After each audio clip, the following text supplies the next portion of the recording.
समय के धुंध में छिपा प्रतापगढ़ का किला, जिसे देखकर आप पहुंच जाएंगे आज से 450 साल पहले, जब इस महान ऐतिहासिक किले का निर्माण हुआ, जिसमें कई गुप्त रास्ते और कई गुप्त तहखाने बने हुए हैं। और यहाँ पर बना हुआ है एक प्राचीन गोल शिव मंदिर, जिसको देखकर ऐसा लगता है कि शायद कभी यहाँ भगवान शिव स्वयं रहे होंगे।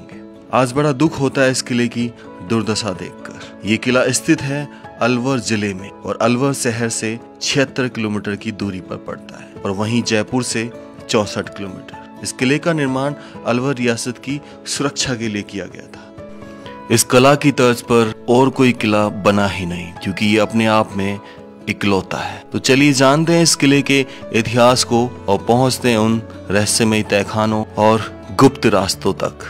तो हमने शुरू कर दी थी इस किले की चढ़ाई, जिसमें सिर्फ कच्चा रोड था और आगे जाकर वहां पर थी 200 सीढ़ियां।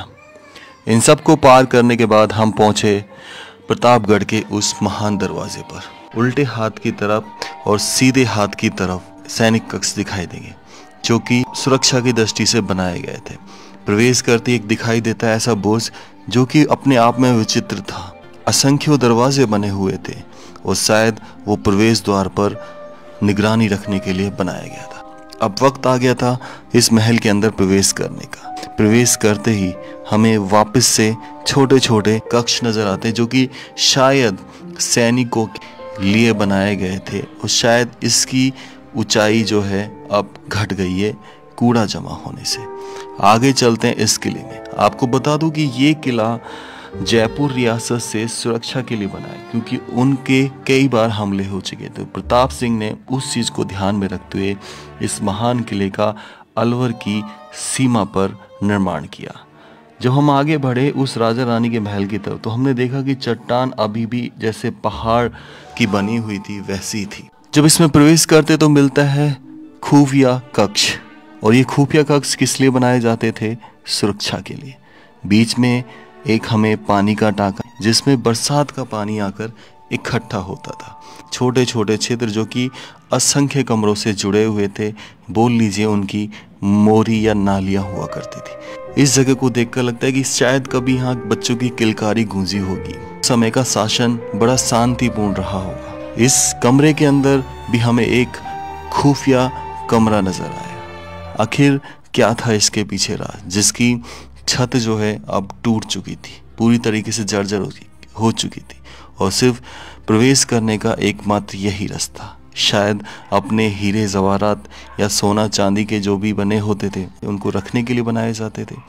अब दूसरी मंजिल पर जैसे ही मैं पहुंचा तो मैंने इस खुफिया कमरे को ऊपर से देखा, तो सेम जो चीज़ थी ऊपर बनाई गई थी, लेकिन अब वहाँ छत नहीं थी। वह हर तरफ देखा तो हमें असंख्य आले नजर आए, असंख्य छेद नजर आए, जिनसे पता चल रहा था कि सुरक्षा कितना इम्पोर्टेंट थी इस किले के लिए।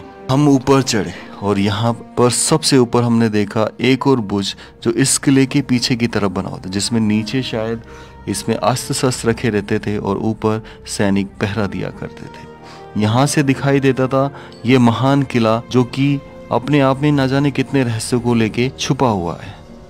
और यहाँ पर अब जाने का समय हो गया था।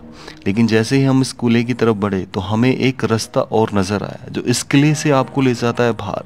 यानी कि अगर आगे से हमला हो जाए तो ये रास्ता इसलिए बनाया गया था कि सारी प्रजा पीछे से निकल सके, और ये अपने आप में बहुत ही विशेष था।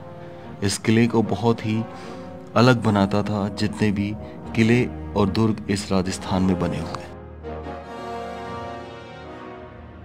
थोड़ा सा आगे बढ़े तो हमें नजर आया वो प्राचीन गोल शिव मंदिर, जहाँ पे अब शिव की मूर्ति नहीं थी। कुछ लोगों ने उस मूर्ति को भी चुरा लिया। आखिर क्या पैसा इतना इम्पोर्टेंट हो गया है हमारे लिए कि हम अपनी धरोहर को नष्ट करते जा रहे हैं, जहाँ हमें खुदाई के बहुत सारे निशान दिखाई दिए। बड़ा दुख होता है ऐसी जगह को उजड़ता हुआ देखना, जो कभी हमारी शान रहा करता था। अब समय था उस तहखाने में जाने का, जो कि बहुत विशाल था, और शायद यहाँ पर कैदियों को रखा जाता था। इतना विशाल तहखाना मैंने आज तक किसी भी किले में नहीं देखा। और यहाँ पर एक नहीं, दो नहीं, 3 तहखाने तो हमें नजर आए और ऐसे कई गुप्त तहखाने बने होंगे जो हमारी नज़रों से दूर थे। और इसके थोड़ा सा आगे ही था दूसरा तहखाना।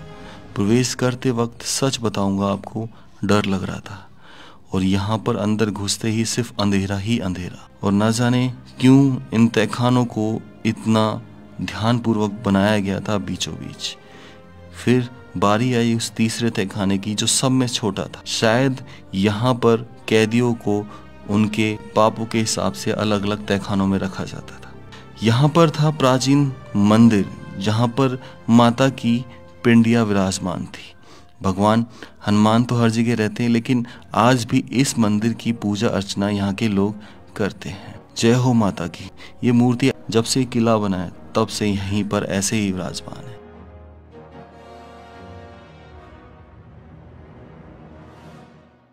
और 450 साल पुराना ये नगाड़ा, और यहाँ से दिखाई देता था पूरा प्रतापगढ़। उसके बाद इस किले में प्रवेश करने का समय आ गया था।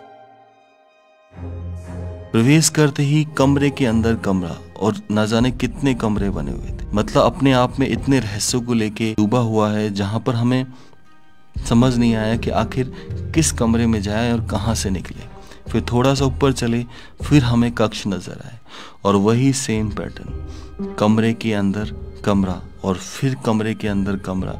हमें कुछ नहीं दिखाई दे रहा था, बस लग रहा था तो डर कि आखिर इतने महान किले में ये चीजें क्यों बनाई गई थी, जिसका राज शायद आज किसी को नहीं पता। थोड़ा सा और ऊपर गए तो हमें नजर आया वो पानी का टांका जहां आज भी बरसात का पानी जमा हुआ है।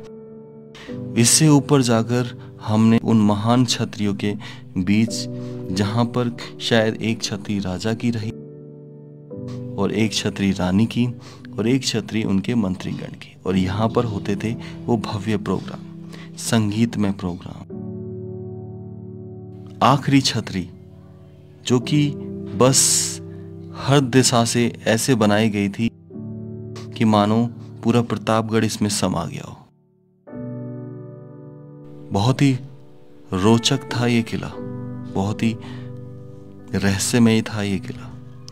फिर हम गए उन झरोकों में जो संगमरमर से बने हुए थे और जहां पक्षियों के लिए पानी के कुंड बनाए गए थे।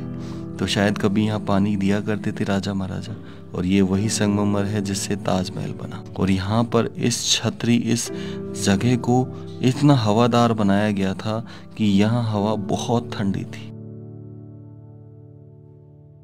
जहां पर आप आराम से इस नेचर का आनंद ले सकते। और दिखाई देता था ये प्रतापगढ़ का किला। और अब बढ़ता हूँ उस कक्ष की तरफ जहां कभी राजा रानी रहे होंगे और विचार किया होगा।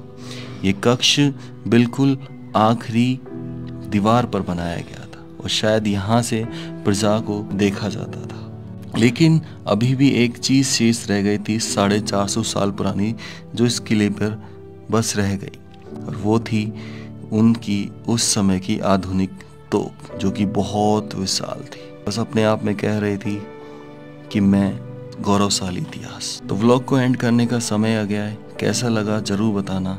राम राम सा सभी को।